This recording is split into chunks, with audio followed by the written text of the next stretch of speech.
后来过来这件嘛是真离经，讲里长甲学生赶落公车。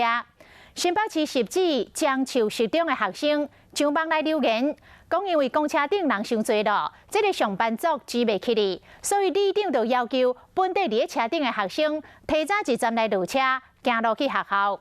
学生讲这实在是真无公平。里长是来回应讲，这个东康的旅客实在是伤多了，才会帮忙，才会拜托这个学生斗3工来体谅这个。里长陈友谅愿意在此声嘶力竭地表示歉意。里长出面来回释咧，因为伊叫坐公车上课的学生提早落车。新北市汐止江树市中的学生拄到的状况，有学生抛文讲，里长要求坐公车上课的学生行路去学校。原因是后一站的民众要坐车上班，不过因为人伤多，无法度上车。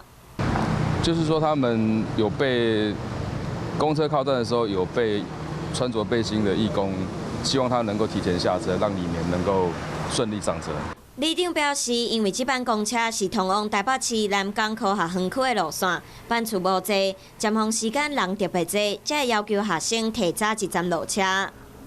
里长是拜托他们，就是说拜托他们，是不是能够在厚德里这一站下车？我并不是有赶他们下车，我是拜托这样我就可以解决就是说他们在上班7点半之前没办法上车的一个情况。那所以我们现在是把发车时间提前，他们就是变成是大概8分钟一个发一班车。新北市交通局表示，业者因为人力的考量，班次才无增加。即马知影真侪民众坐无车，嘛会想办法增加班次来改善这个问题，照顾每一位乘客权益。